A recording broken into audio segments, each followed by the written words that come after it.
शुभ संध्या विद्यार्थियों। आज हम बात करने वाले हैं कक्षा 10 की गणित में दो चर वाले रैखिक समीकरण चैप्टर में बेहद इम्पॉर्टेंट वो 10 से 15 क्वेश्चंस जो आगामी आने वाली 2023 की परीक्षा में आने वाले हैं। तो वन बाय वन करके विद्यार्थियों हम चर्चा करते हैं। क्वेश्चन नंबर पहला हमारा बोर्ड पर है, देखेंगे। प्रश्न पहला कहता है समीकरण x माइनस वाई बराबर 2 yx प्लस वाई बराबर 2 का हल होगा। विद्यार्थियों, आपको मालूम है कि दो समीकरण दी हैं, इनको हम अगर सॉल्व कर लेते हैं और x और y का मान निकाल लेते हैं, वही हमारा हल होगा। तो आइए ज़रा इनको हम सॉल्व करने का प्रयास करते हैं। तो समीकरण को कैसे हल करते हैं। पहली समीकरण हमारी क्या है, x माइनस वाई बराबर 2, और दूसरी विद्यार्थियों क्या है, x प्लस वाई बराबर 2। दोनों समीकरणों को विद्यार्थियों देख रहे हैं कि यहाँ y जो है माइनस का है और y यहाँ प्लस का है। तो इनको हम जोड़ लेते हैं, क्योंकि जोड़ने से हमें कोई सिंबल नहीं बदलना होगा और सारा साधारण तरीके से इसको हम जोड़ सकते हैं आसानी से। तो जोड़ेंगे तो आपको ये भी ध्यान रखना है साथ में कि जोड़ना जब होगा तो ये इसके सिंबल हमेशा नीचे वाले टर्म के सिंबल से बदलते हैं। तो ये प्लस का है, x जोड़ रहे हैं तो प्लस प्लस प्लस ही होगा, y प्लस का है तो प्लस प्लस प्लस ही होगा, 2 प्लस का है तो प्लस प्लस प्लस ही होगा। और ये y प्लस का और माइनस का दोनों आपस में कट गए, तो दोनों जुड़ कर के कितना बना लिया, x और x 2x, और 2 2 4। तो प्यारे विद्यार्थियों, 2 से जब काटेंगे तो 2 दूनी 4, तो x बराबर कितना आ गया, 2। x बराबर 2 का मान विद्यार्थियों किसी भी एक समीकरण में रख दीजिए। मान लिया x माइनस वाई बराबर 2, क्या है विद्यार्थियों, x माइनस वाई बराबर 2, और x का मान हमने क्या निकाला है, 2। तो क्या रख देंगे, 2 माइनस वाई बराबर 2। अब विद्यार्थियों y को उधर ले जाएंगे पक्षांतर करके और 2 को इधर ले आएंगे, तो 2 माइनस 2 और y माइनस का उधर चला जाएगा तो प्लस का हो जाएगा। तो 2 से 2 गया विद्यार्थियों, y बराबर कितना आ गया, 0।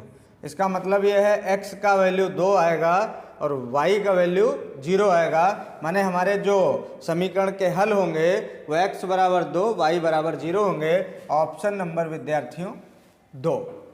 आइए नेक्स्ट क्वेश्चन है हमारा। अगला क्वेश्चन कहता है रेखाओं x माइनस 2 बराबर 0 और y प्लस 6 बराबर 0 का प्रतिच्छेद बिंदु है। यह भी 2012 में पूछा गया विद्यार्थियों सवाल है। तो आपको ज्ञात होगा कि प्रतिच्छेद बिंदु के लिए हमें काम करना है, और प्रतिच्छेद बिंदु के लिए जब विद्यार्थियों काम करते हैं तो प्रतिच्छेद बिंदु तभी हम बता सकते हैं जब इस समीकरण का मान जिस वैल्यू पर, यानी x के जिस मान पर इस समीकरण का मान 0 के बराबर आ जाए, x का वो प्रतिच्छेद यानी x का मान वो हो जाएगा, और y के जिस मान पर इस y वाली समीकरण का मान 0 हो जाए। अगर दोनों के मान उन समीकरण x का समीकरण x के मान पर 0 हो जाए, y वाला समीकरण y के मान पर 0 हो जाए, तो वही दोनों हमारे प्रतिच्छेद बिंदु होंगे। विद्यार्थियों आइए जरा चेक करते हैं। अब आपको भी दिख रहा होगा कि -2 है ऑलरेडी, तो x का क्या मान ले लिया जाए कि 0 हो जाए। तो आप सोचकर ही बता सकते हैं कि x का मान यहाँ क्या होना चाहिए, 2 होना चाहिए। प्लस के 2 से 2 घट जाएगा, 0 हो जाएगा विद्यार्थियों। तो इसका एक x वाला जो बिंदु आ जाएगा वो हमारा 2 आ जाएगा प्लस का। अब यहाँ पर भी क्लियर है, प्लस का 6 है y के साथ, तो हमें y का मान क्या ले लेना चाहिए, माइनस का 6। माइनस का 6 यहाँ 6 में जोड़ देंगे तो 0 आ जाएगा। तो अपने आप ही हमारे दोनों मान आ जाएंगे। चेक कर लेते हैं। x माइनस 2 बराबर 0, तो जब हम x बराबर विद्यार्थियों लेंगे 2, तो 2 माइनस 2 बराबर 0, 0 बराबर 0। इसका मतलब ये हो गया कि एक हमारा बिंदु क्या हो गया, x बराबर 2 हो गया। दूसरा, अगर हम y प्लस 6 बराबर 0 में हम क्या ले लें, जब y बराबर -6 और y बराबर -6 लेंगे तो -6 प्लस 6 बराबर कितना हो जाएगा, 0। तो -6 प्लस 6 बराबर विद्यार्थियों कितना हो जाएगा, 0 बराबर 0। तो हम भी कह सकते हैं कि y का मान क्या होगा, -6 होगा। तो हमारे दोनों प्रतिच्छेदी बिंदु क्या होंगे, प्रतिच्छेद बिंदु क्या होंगे, 2, -6, और 2, -6 हमारा किस ऑप्शन में है, ऑप्शन नंबर डी में है। किस ऑप्शन में विद्यार्थियों, ऑप्शन नंबर डी में है। अगला क्वेश्चन है विद्यार्थियों हमारा, सवाल कहता है कि रैखिक समीकरण युग्म 3x + 5y बराबर 3, 6x + ky बराबर 8 का कोई हल नहीं है। यदि k बराबर 5 पर होगा या k बराबर 10 पर होगा, k बराबर नहीं है 10 के, k बराबर नहीं है 5 के। तो विद्यार्थियों आपको ज्ञात होगा कि जब समीकरण का कोई हल नहीं होता है, जब समीकरण का कोई हल नहीं होता है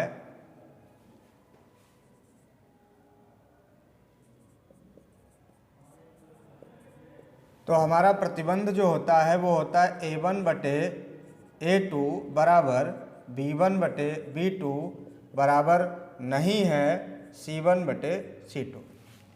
और ये किसके लिए होता है? ये दो समीकरण हम लेते हैं, a1x + b1y + c1 बराबर 0 है ना। और ऐसे ही दूसरी समीकरण होती है a2x + b2y + c2 बराबर 0। तो विद्यार्थियों वहाँ से हम a1 b1 c1 और a2 b2 c2 के गुणांक लिखते हैं। और कंडीशन क्या होती है? इन दोनों का मान बराबर होना चाहिए और इन दोनों का मान के बराबर इसका मान नहीं होना चाहिए। तो आइए ज़रा हम मान लिखते हैं सारे। a1 हमारा कितना है? a1 है विद्यार्थियों हमारा 3, और यहीं पर हम a2 लिख लेते हैं। a2 कितना है? a2 हमारा यहाँ से मिल जाएगा तो कितना है? 6। b1 कितना है? b1 है 5, और b2 कितना है? b2 है हमारा k। और चूंकि हमें इसके बराबर नहीं लाना है तो c1 c2 भी फिलहाल लिख लेते हैं हम। c1 हमारे पास कितना है? c1 है 3, और c2 कितना है? c2 है 8। तो विद्यार्थियों देखेंगे ज़रा, हम लिख करके देखेंगे क्या ये समीकरण हमारी फॉलो हो रही है या नहीं। सारे मान उठा करके हम यहाँ पुट करते हैं।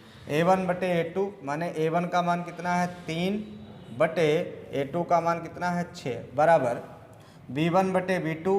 तो b1/b2 की जब बात करेंगे तो b1 कितना है? 5, b2 कितना है? k। और विद्यार्थियों c1 बराबर नहीं है c1/c2। तो c1/c2 की जब हम बात करेंगे तो 3/8 यानी बराबर नहीं है कितना? 3/8 के। तो हमें इससे मतलब ही नहीं है इस समय, क्योंकि हमको जब कोई हल नहीं होगा तो जिसके बराबर है वहीं से हम k का मान निकाल लेंगे, कह रहे हैं यदि k बराबर किसके हो। तो k का मान जब विद्यार्थियों निकालेंगे तो इससे हमारा कोई लेना देना इस समय नहीं बचा। इन्हीं दो से हम काम करते हैं। 3 × 3, 3 दूनी 6। k की तिरछी गुणा कर देंगे, k इधर ले आएंगे, और 2 की तिरछी गुणा हो जाएगी 5 के साथ, 2 पंचे 10। तो विद्यार्थियों किस पर ये इस समीकरण का कोई हल नहीं होगा? तो k बराबर 10 पर नहीं होगा। किस पर नहीं होगा? k बराबर 10 पर नहीं होगा। अगला सवाल हमारा कहता है किस रैखिक समीकरण का एक हल x बराबर 2 y बराबर 3 है। ये भी 2012 में पूछा गया सवाल है विद्यार्थियों। तो यह भी समीकरण में मान रखने से हमें पता चल जाएगा, यानी अगर x बराबर 2 और y बराबर 3 का मान हम किसी भी समीकरण में रख दें उसका मान 0 आ जाएगा, वही हमारा आंसर कहलाएगा। आइए विद्यार्थियों हम पहली समीकरण में इसको रखने का प्रयास करते हैं। और पहली समीकरण हमारी है 2x। तो 2 और x का विद्यार्थियों मान है हमारा क्या? x का मान है हमारा कितना? 2, और प्लस 3 इंटू वाई का मान कितना है विद्यार्थियों? 3 - 13 बराबर 0। देखेंगे 2 दूनी 4 + 3 × 9 -13 बराबर 0। तो विद्यार्थियों एक बात और आती है, 9 × 4 = 13, 13 - 13 बराबर 0। तो हमको मिल गया विद्यार्थियों 0 बराबर 0। अतः हम कह सकते हैं कि पहला ही ऑप्शन हमारा सही है, जहां पर x और y का मान रखने पर हमें समीकरण का मान 0 प्राप्त हो रहा है। इसलिए ना ही मान हमारा b वाला होगा, ना ही c होगा, ना ही d होगा, क्योंकि पहला ही समीकरण हमारा संतुष्ट हो गया है इन मानों पर। इसलिए ऑप्शन नंबर ए हमारा करेक्ट आंसर होगा। अगले पूछे गए विद्यार्थियों सवाल हमारे पास हैं। तो क्वेश्चन नंबर 5 हमारा कहता है समीकरण 3x - 2y बराबर 6 के द्वारा निरूपित रेखा और y अक्ष का प्रतिच्छेद बिंदु है। तो विद्यार्थियों जब भी y अक्ष का प्रतिच्छेद बिंदु निकालते हैं तो x बराबर 0 लेते हैं, और जब x अक्ष का बिंदु निकालते हैं प्रतिच्छेद बिंदु तो y बराबर 0 लेते हैं। तो जब y अक्ष का विद्यार्थियों प्रतिच्छेद बिंदु लेना है तो इसका मतलब ये हो गया कि हमको x बराबर 0 लेना है। y अक्ष पर जब लेते हैं विद्यार्थियों तो क्या होता है, x बराबर 0, और जब हम x बराबर 0 समीकरण में पुट करेंगे, जब x बराबर 0 का मान समीकरण में पुट करेंगे तो 3 गुणे 0 माइनस 2y बराबर 6, तो ये तो 0 हो जाएगा। माइनस 2y बराबर 6, 2 से काट देंगे तो 2 तियाँ 6, तो विद्यार्थियों y बराबर हमारा कितना आ जाएगा, -3। इसका मतलब ये हुआ x बराबर 0 पर y बराबर कितना आ गया, -3 आ गया। और यही कह रहा था कि समीकरण इसके द्वारा निरूपित रेखा और y अक्ष का प्रतिच्छेद बिंदु क्या होगा। तो प्यारे विद्यार्थियों x बराबर 0, y बराबर -3, यानी 0, -3 क्या बनने वाला है, x, y बराबर क्या बन जाएगा, 0, -3, और जो कि हमारे ऑप्शन नंबर बी में है, 0, -3। ऐसे ही क्वेश्चन नंबर 6 में कहता है विद्यार्थियों, जो कि 2 चर वाले रैखिक समीकरण के लिए 3 टर्म्स कंडीशंस आती हैं, वो आपको बेहद पता है, बेहद अच्छे से आपने पढ़ रखी होंगी, ऐसा मुझे आशा ही नहीं पूर्ण विश्वास है। और वो कहता है समीकरण में कहता है जब भी कि a1x b1y प्लस c1 बराबर 0 रेखा तथा a2x plus b2y plus c2 बराबर 0 रेखा का एक अद्वितीय हल। अब आप देखेंगे हमने एक ही सवाल में 3 सवाल बताने का विद्यार्थियों प्रयास किया है, आप समझ लेंगे थोड़ा सा। यहीं से आपसे इन्हीं समीकरणों को देकर के क्वेश्चन पूछेगा एग्जाम में कि एक अद्वितीय हल होगा यदि, ऑप्शन दे देगा 4, आपसे यही पूरी रेखाएं दोनों दे देगा, पूछेगा कोई हल नहीं होगा यदि, यही ऑप्शन दे देगा। और आपसे तीसरा क्वेश्चन पूछ सकता है अपरिमेय रूप से अनेक हल होंगे यदि, और फिर यही ऑप्शन होगा। तो प्यारे विद्यार्थियों हमने उन्हीं 4 ऑप्शंस में 3 क्वेश्चंस बनाए हैं, बेहद आसानी से समझ लीजिएगा। और इनमें से किसी एक प्रकार का क्वेश्चन पूछा जा सकता है, वो चाहे अद्वितीय हल का हो, चाहे कोई हल नहीं है इसका हो, चाहे अपरिमेय रूप से अनेक हल होंगे ऐसा हो। तो प्यारे विद्यार्थियों जब भी आपको 2 रेखाएं दी होंगी, उनका समीकरण दिया होगा a1x b1y प्लस c1 बराबर 0, a2x plus b2y plus c2 बराबर 0, और आपसे पूछेगा अद्वितीय हल होगा, तो आपको ज्ञात होना चाहिए अद्वितीय हल के लिए जो टर्म्स कंडीशंस आती है हमारी, वो आती है ऑप्शन नंबर ए में a1/a2 बराबर नहीं है b1/b2। अगर अद्वितीय के लिए आपसे पूछ रहा है तो ऑप्शन हम टिक करेंगे विद्यार्थियों, a1/a2 बराबर नहीं है b1/b2। अगर आपसे अद्वितीय की बजाय कह दे कि कोई हल नहीं है, तो प्यारे विद्यार्थियों कोई हल के लिए ऑप्शन आ जाएगा बी, और हम कहेंगे कि a1/a2 बराबर b1/b2 तो होगा, लेकिन ये दोनों मान c1/c2 के बराबर नहीं होंगे। प्यारे विद्यार्थियों दूसरे की बात, अगर यही बात वो पूछ ले इन दोनों को हटा करके कि अपरिमेय रूप से अनेक हल होंगे, तो अनेक हल होने के लिए विद्यार्थियों हमारी कंडीशन है a1/a2 बराबर b1/b2 बराबर c1/c2। तो प्यारे विद्यार्थियों कंटिन्यू हमने तीनों ऑप्शंस आपको दे रखे थे, चौथा ऑप्शन हमारा b1/b2 बराबर c1/c2 नहीं होगा।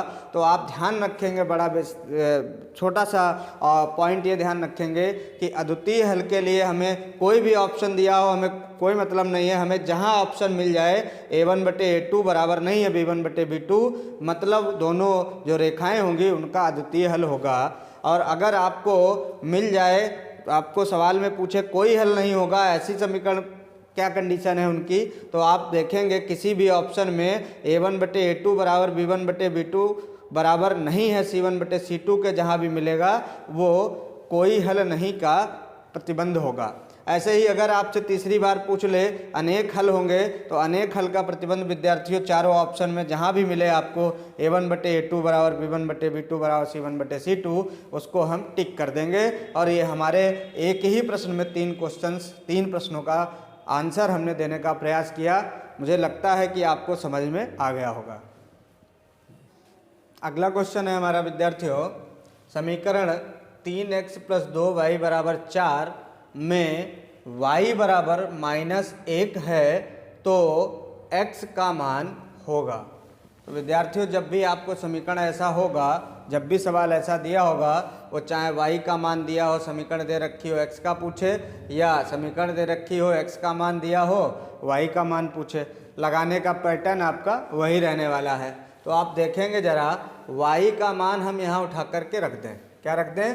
y का मान उठा करके -1 रखे समीकरण में, तो देखेंगे विद्यार्थियों क्या होता है, 3x + 2 गुणा -1 बराबर कितना? 4।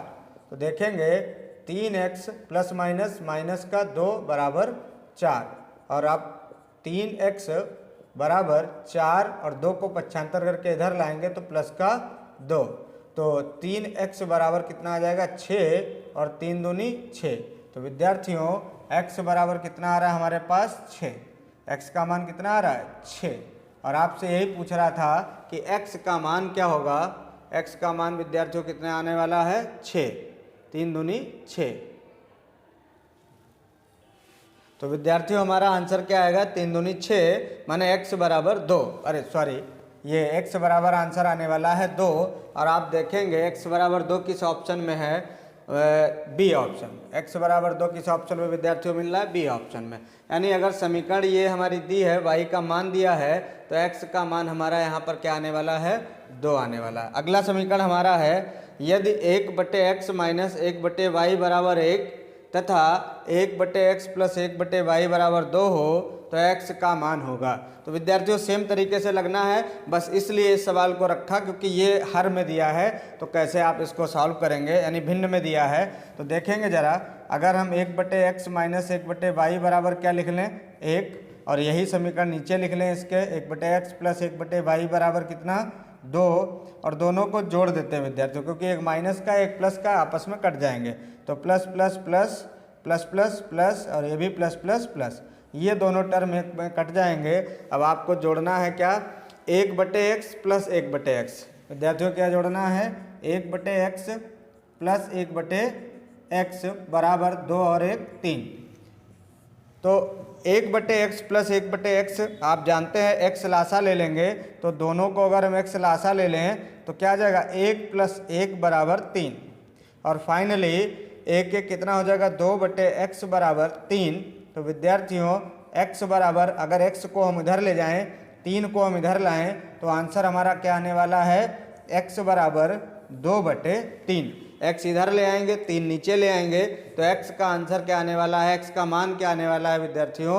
2/3। आइए देखते हैं 2/3 किस ऑप्शन में है। 2/3 हमारा है ऑप्शन नंबर सी में। ऑप्शन नंबर सी में हमारा जो आंसर आ रहा है वो आ रहा है 2/3। आइए विद्यार्थियों अगला क्वेश्चन देखते हैं।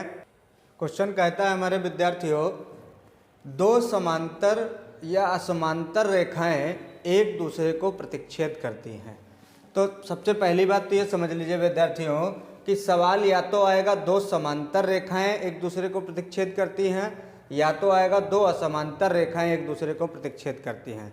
तो विद्यार्थियों चाहे 2 समांतर रेखाएं हों और चाहे 2 असमांतर रेखाएं हों, चाहे 2 कैसी रेखाएं हों? असमांतर हों, ठीक है ना, या ऐसी इस तरीके से बना दें। ये किसी भी प्रकार की जो रेखाएं आएंगी, ये सारी, ये जब भी कोई 2 रेखाएं हों, चाहे वो समांतर हों या असमांतर, किसी एक ही बिंदु पर प्रतिच्छेद करेंगी। मान लिया बराबर लंबाई की भी होंगी तब भी ऐसे काटेंगे, एक ही बिंदु पर आएंगी। मान लिया कोई बड़ी होगी कोई छोटी होगी तब भी एक ही बिंदु पर आएगी। तो कुल मिलाकर के हमारा आंसर आने वाला है 2 समांतर या असमांतर रेखाएं एक दूसरे को प्रतिच्छेद करती हैं।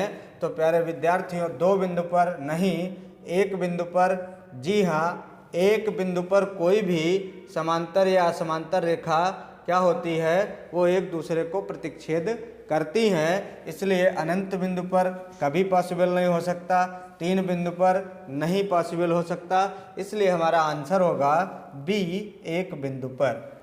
आइए दोस्तों अगला सवाल है, यदि x + 3y बराबर 6 हो तो x तथा y का मान होगा।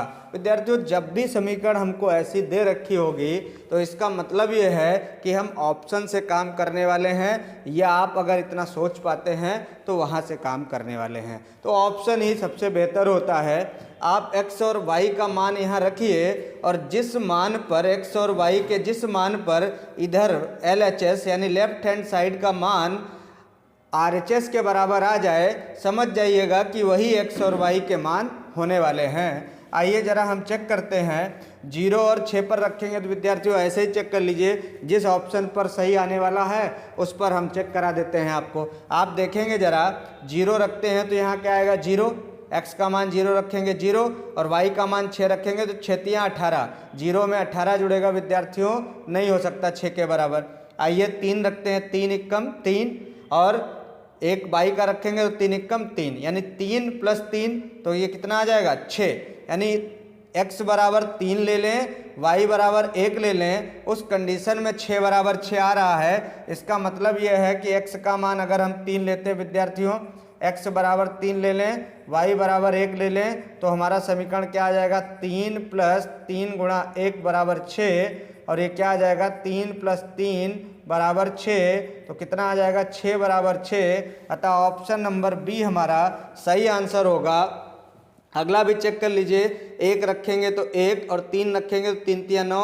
विद्यार्थियों नहीं हो सकता क्योंकि 9 और 1 10 हो जाएगा। x का मान 4 रखेंगे, y का मान 2 रखेंगे, 3 दूनी 6 4 10 हो जाएगा। इसलिए ना ही C होगा, ना ही D होगा, ना ही A होगा, ऑप्शन नंबर बी होगा जहां से हमारे LHS RHS बराबर हो रहे हैं। इसलिए हम कह सकते हैं x तथा y का मान जो होने वाला है वो x का मान 3 और y का मान 1 होने वाला है। आइए अगले क्वेश्चन पर चलते हैं। क्वेश्चन नंबर 11 है विद्यार्थियों, कहता है एक भिन्न का मान 3/5 है। भिन्न का मान 1 करने के लिए अंश में क्या जोड़ना होगा। तो विद्यार्थियों जब भी इस तरीके का सवाल आता है तो हमको पूछ रहा है कि कोई भी भिन्न है उसका मान क्या है 3/5 है, और अगर भिन्न का मान हमें 1 करना हो यानी अंश भी 5 हो जाए तभी तो इसका मान 1 आएगा, और ऐसा करने के लिए हमें अंश में क्या जोड़ना होगा। तो इससे आसान विद्यार्थियों को अगर ऑप्शनल क्वेश्चन में आता है तो इससे आसान क्वेश्चन मुझे लगता है अभी तक जो बताए हैं उन सारे क्वेश्चंस में इससे आसान कोई भी क्वेश्चन नहीं था। जो कि आप केवल बिना पेन चलाए ऐसे सोच सकते हैं कि 3 में क्या जोड़ दिया जाए कि ये 5 बन जाए और 5 से कटेगा तो इसका मान क्या आ जाएगा 1 आ जाएगा। तो प्यारे विद्यार्थियों 3/5 में यदि इसके अंश में हम जो 2 जोड़ दें तो ये आ जाएगा 5/5 और कट करके बना देगा 1, और यही कह रहा था कि 1 करने के लिए अंश में क्या जोड़ना होगा। तो प्यारे विद्यार्थियों हमने अंश में क्या जोड़ा था 2 जोड़ा था, इसलिए option number A is the right answer. ना ही बी होगा, ना सी होगा, ना ही डी होगा। आइए नेक्स्ट क्वेश्चन हमारा कहता है कि 2 संपूरक कोणों में बड़ा कोण छोटे कोण से 18 डिग्री अधिक है तब बड़े कोण का मान होगा। तो प्यारे विद्यार्थियों जब भी इस तरीके का सवाल आता है और आपसे पूछता है कि 2 संपूरक कोणों में बड़ा कोण छोटे कोण से 18 डिग्री अधिक है तो बड़े कोण का मान होगा, तो आप हमेशा सबसे पहले जिसका मान पूछा जाता है उसका मान लीजिए। माना बड़े कोण का मान ले रहा है तो हम बड़ा कोण मान लेंगे। कितना बड़ा कोण हमारा कितना है, हमने मान लिया बड़ा कोण हमारा है x डिग्री। बड़ा कोण हमारा कितना है x डिग्री। अब आपसे कहता है कि बड़ा कोण जो है वो छोटे कोण से 18 डिग्री अधिक है। कितना है, बड़ा कोण जो है वो छोटे कोण से 18 डिग्री अधिक है। तो अगर बड़ा कोण हमारा कितना है x है और बड़ा कोण छोटे कोण से 18 डिग्री अधिक है, इसका मतलब है प्यारे विद्यार्थियों छोटा कोण हमारा क्या हो जाएगा, चूंकि ये 18 डिग्री अधिक है तो हम छोटे कोण से क्या करेंगे 18 डिग्री क्या कर दें कम कर दें, तो हम एक तरीके से इसका मान निकाल सकते हैं। तो हम क्या लिख सकते हैं x डिग्री माइनस 18, यानी छोटे कोण से कितना है 18 डिग्री कम है। तो और ये 18 डिग्री अगर हम इसमें जोड़ देंगे तो ऐसा भी आ सकता है। जरा एक बार पढ़ लीजिए कि कोणों में बड़ा कोण छोटे कोण से 18 डिग्री अधिक है। तो छोटे कोण से अगर ये 18 डिग्री अधिक है और बड़े कोण का आपसे मान पूछ रहा था, तो क्या ये ऐसे मानने से हो जाएगा? आइए जरा एक बार पहले पूरक और संपूरक की भावना समझते हैं। पूरक कोण का मतलब होता है विद्यार्थियों, जब 90 डिग्री के कोण के बीच कोई तीसरा कोण बनता है तो पूरक कोण कहलाता है, और उनके दोनों पूरक कोणों का जो मान होता है वो 90 डिग्री होता है। संपूरक कोण जो होता है विद्यार्थियों, वो सरल रेखा पर बनता है, ऋजु रेखा पर, और वहाँ बीच में मध्य में कोई भी रेखा काटती है यदि, तो उनके मध्य बना जो कोण होता है वो संपूरक कहलाता है। क्या कहलाता है? संपूरक कहलाता है। और इन दोनों कोणों का योग जो होता है वो 180 डिग्री होता है। कितना होता है? 180 डिग्री होता है। तो आइए जरा देखते हैं इसमें जो कह रहा था वो क्या कह रहा था कि बड़े कोण का यानी जो कोण होंगे दोनों, तो आप पहले एक बात को समझना है हमको कि बड़ा कोण छोटे कोण से 18 डिग्री अधिक है तो बड़े कोण का मान होगा विद्यार्थियों, तो संपूरक कोण, दोनों संपूरक कोणों का मान क्या आता है? 180। तो अगर बड़ा कोण x है विद्यार्थियों, तो हम यहाँ पर ये छोटा कोण ये ना मान करके क्या लिखेंगे, चूंकि दोनों संपूरक कोणों का योग क्या होता है? 180 डिग्री होता है। तो एक कोण हमने मान लिया x डिग्री, तो दूसरा कोण विद्यार्थियों जो आएगा वो 180 डिग्री से घटा करके आएगा। इसका मतलब छोटा कोण जो होगा वो 180 डिग्री माइनस x डिग्री होने वाला है। अब जो प्रश्न की जो भाषा कह रहा है उसको जरा समझेंगे। प्रश्न में हमारा कह रहा है कि दो संपूरक कोणों में बड़ा कोण छोटे कोण से 18 डिग्री अधिक है। तो सबसे पहली बात क्या है? बड़ा कोण हमारा क्या है? x degree. बराबर के साथ लिख लो इसको 180 डिग्री माइनस x डिग्री। अब दोनों बातें यहाँ से समझेंगे कि 18 हमको किधर जोड़ना है और घटाना है। तो आप समझेंगे क्या कर रहा है? बड़ा कोण जो है वो छोटे कोण से 18 डिग्री अधिक है। तो विद्यार्थियों हमेशा अपोजिट साइड हम क्या करते हैं?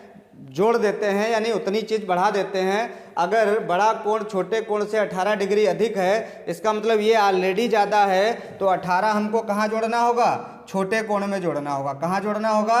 छोटे कोण में जोड़ना होगा। अब इसको हमको कर लेना है सॉल्व, और जब इसको हम सॉल्व करेंगे विद्यार्थियों, तो हमारा जो आंसर आने वाला है वो क्या आ जाएगा? जरा हम चित्र को इसको हटा देते हैं। यहाँ से देखेंगे जरा, x का पक्षांतर करके इधर ले आए तो हमारा आंसर क्या आ जाएगा? x प्लस एक्स माइनस का है, पक्षांतर करके इधर लाएंगे प्लस का हो जाएगा, और 180 में 18 जुड़ जाएगा तो कितना आ जाएगा? 198 डिग्री। 2x बराबर कितना आ जाएगा? 198 डिग्री, और 2 से विद्यार्थियों काट देंगे इसको तो कितना आ जाएगा? 2 न्याम 18 और 2 न्याम 18, यानी x बराबर कितने आने वाला है? x का मान कितना आने वाला है? 99 डिग्री। यानी जो अगर दो संपूरक कोणों में बड़ा कोण हमारा कितना है? 99 डिग्री है, तो छोटे कोण का मान जो होगा विद्यार्थियों वो क्या हो जाएगा? यहाँ से 180 से 99 हम कम कर देंगे तो छोटे कोण का भी मान हम यहाँ से बता सकते हैं। तो छोटा कोण हमारा क्या आ जाएगा? 180 डिग्री माइनस x का मतलब है 99। 99 यहाँ से घटाएंगे तो कितना आ जाएगा? 10 से 9 गया, 10 से 9 गया 1, और यहाँ कितना बच गया? 7। 17 से 9 गया 8। तो हमारे विद्यार्थियों छोटा कोण जो आएगा वो 81 डिग्री आएगा, बड़ा कोण जो आएगा वो 99 डिग्री आएगा। और हमसे पूछा क्या था? बड़े कोण का मान बताइए। तो बड़े कोण का मान विद्यार्थियों क्या आने वाला है? Option number D 99 degree. यदि आपसे सवाल बदल दे और एग्जाम में पूछ ले छोटे कोण का मान बताइए, तो छोटे कोण का मान आने वाला है विद्यार्थियों 81 डिग्री। तो ऑप्शन हम यहाँ से बदल देंगे और सी वाला लगा देंगे। अगला क्वेश्चन है विद्यार्थियों जो कि इम्पॉर्टेंट क्वेश्चंस में से है। कहता है कि एक भिन्न का अंश उसके हर के 2 गुने से 1 अधिक है। यदि हर में 3 जोड़ दिया जाए तो भिन्न का मान 1 हो जाता है। तो विद्यार्थियों जब भी भिन्न का ऐसा सवाल आए तो आपको क्या करना है? सबसे पहले जिसकी बात कर रहा है उसको हम मान लेते हैं। तो भिन्न हम क्या मानेंगे? और भिन्न मानेंगे तो वैसे तो भिन्न अगर नॉर्मली हमको मानना होता है तो हम x बटे वाई मान लेते हैं या कुछ भी a बटे b मान लेते हैं। लेकिन यहाँ पर चूंकि एक कंडीशन हमारे साथ कह दी है कि यदि एक भिन्न का अंश उसके हर से 2 गुने से 1 अधिक है, तो प्यारे विद्यार्थियों यहाँ हर को ही मानना, क्योंकि अंश उससे ज़्यादा है, इसलिए हर क्या मान लें हम? हर मान लेते हैं कितना, x मान लेते हैं। अब जो सवाल में कह रहा है उसके अकॉर्डिंग अंश लिखते हैं। तो अंश लिखेंगे विद्यार्थियों, क्या हो जाएगा, अब आप देखेंगे जरा, कह रहा है अंश उसके हर के 2 गुने से 1 अधिक है। तो अंश क्या हो जाएगा, अंश कह रहा है हर के 2 गुने से, तो हर का 2 गुना का मतलब 2x और उससे 1 अधिक माने 2x प्लस 1, ये हमारा अंश और हर हो गया। अब आपसे कहता है यदि हर में 3 जोड़ दिया जाए तो भिन्न का मान क्या होगा। तो विद्यार्थियों हर में 3 जोड़ दिया जाए तो अंश क्या हो जाएगा, हमारी भिन्न क्या हो जाएगी, 2x प्लस 1 बटे x। अब हर में ही हमको 3 जोड़ना है, यहाँ पर अगर हम 3 जोड़ दें तो इस पूरी भिन्न का जो मान हो जाएगा वो कितना हो जाएगा, 1 हो जाएगा। आइए जरा इसको सॉल्व करते हैं, कैंची गुणा करा दीजिए जरा, तो क्या आ जाएगा, ये 2x प्लस 1 बराबर, यहाँ तिरछी गुणा हो जाएगी तो x प्लस 3। तो चर एक तरफ ले आओ, x को इधर ले आओ, अचर उधर ले आ जाओ, तो क्या आ जाएगा, 2x माइनस x बराबर 3 माइनस 1। तो मान क्या आ जाएगा, x बराबर विद्यार्थियों कितना आ गया, 2। अगर x बराबर 2 आ गया माने हर का मान कितना आ गया, 2 आ गया, तो अंश हमारा कितना आ जाएगा, अंश हमारा आने वाला है विद्यार्थियों 2 गुणे 2 प्लस 1 बराबर 2 दूनी 4 और 1 5। और भिन्न के लिए जब हम बात करेंगे तो भिन्न हमारी क्या होती है, भिन्न हमने विद्यार्थियों लिखी थी आपसे, भिन्न लिखेंगे जब तो 2x प्लस 1 बटे x लिखेंगे। और इसका मान क्या निकाल लिया है, यानी ये अंश लिखा है, अंश हमने क्या निकाला है 5 और हर हमने क्या निकाला है, अभी हमारा मान आया था 2। तो प्यारे विद्यार्थियों जो हमारी भिन्न होने वाली है वो 5/2 होने वाली है, और ऐसा ऑप्शन हमारा कौन सा है, 5/2, ऑप्शन नंबर ए, ना ही बी होगा, ना सी होगा, ना ही डी होगा। नेक्स्ट क्वेश्चन है, आयु से संबंधित है। एक पिता की आयु अपने पुत्र की आयु की 4 गुनी है। यदि 5 वर्ष बाद पिता की आयु अपने पुत्र की आयु की 3 गुनी हो जाए तो पिता व पुत्र की वर्तमान आयु क्या होगी। तो प्यारे विद्यार्थियों जब भी सवाल उम्र में आता है और पिता पुत्र की आयु जैसे आप कोई बात करता है तो आपसे यहाँ पर जो चीज़ पूछी जाए हम ज़्यादातर उनको मानते हैं। अब यहाँ पर देखिए हमसे दोनों बातें पूछ ली गई हैं, क्या, पिता और पुत्र दोनों की आयु बतानी है, तो इसलिए जब दोनों की बतानी है तो दोनों को ही मान लेंगे। हम मानते हैं पिता की आयु कितनी है, मान लिया x वर्ष है, और पुत्र की आयु कितनी है, पुत्र की मान लिया कितनी है, y वर्ष है। अब आप देखेंगे समीकरण हम बनाते हैं पहली लाइन से कि पिता की आयु अपने पुत्र की आयु की 4 गुनी है। तो पिता की आयु पुत्र की आयु की 4 गुनी है, इसका मतलब है प्यारे विद्यार्थियों जो पिता की आयु है वो ऑलरेडी 4 गुनी है, किससे, पुत्र की आयु से। तो 4 से गुणा किसमें होगा, पुत्र की आयु में। अगली कंडीशन हमारी क्या कहता है कि 5 वर्ष बाद पिता की आयु अपने पुत्र की आयु की 3 गुनी है। तो कंडीशन क्या बनाएंगे, x बराबर इधर लिख लीजिए y। अब बाद की बात जब आती है तो हमेशा उम्र जोड़ी जाती है, पूर्व में घटाई जाती है। तो x plus 5 y plus 5 y plus 5। अब दूसरी बात क्या कह रहा है कि 5 वर्ष बाद पिता की आयु अपने पुत्र की आयु की 3 गुनी हो जाती है। तो पिता की आयु 3 गुनी हो रही है, इसलिए 3 से गुणा किधर होगा, पुत्र की आयु में होगा। तो आइए जरा यहाँ से काम कर लेते हैं, क्या, x का मान भी यहाँ रख दीजिए समीकरण 1 से। तो क्या आ जाएगा, 4y प्लस 5 बराबर 3y प्लस 3 पचे 15। आइए जरा देखते हैं, इधर y इधर ले आओ, यानी चर इधर ले आओ, अचर उधर ले जाओ। तो 4y माइनस 3y बराबर 15 माइनस 5। तो y बराबर विद्यार्थी कितना आ गया, 10। y आ गया 10 माने ये पुत्र की आयु आ गई, किसकी आयु आ गई, पुत्र की आयु आ गई। ये पुत्र की आयु आ गई है 10 वर्ष। अब पुत्र की आयु 10 वर्ष आ गई तो इसलिए समीकरण 1 हमने जो बनाई थी यहाँ रख दे तो पिता की आयु आ जाएगी। तो पिता की आयु आने के लिए समीकरण 1 से मान निकाल लेंगे विद्यार्थियों। समीकरण 1 क्या था हमारा, x बराबर 4 गुणे y। तो 4y का मान कितना, 10। तो x बराबर कितना आ जाएगा, 4 दशावन 40 वर्ष। यानी पिता की आयु जो आएगी वो कितनी आ जाएगी, 40 वर्ष आ जाएगी। ऑप्शन हमारे पास क्या है विद्यार्थियों, इसका मतलब है पिता की आयु 40 वर्ष और पुत्र की आयु 10 वर्ष, 40, 10।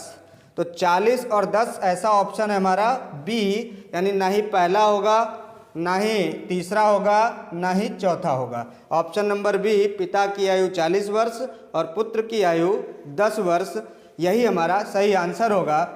प्रिय विद्यार्थियों, यदि आपको यह वीडियो पसंद आया है तो इसे लाइक करें और शेयर करना ना भूलें।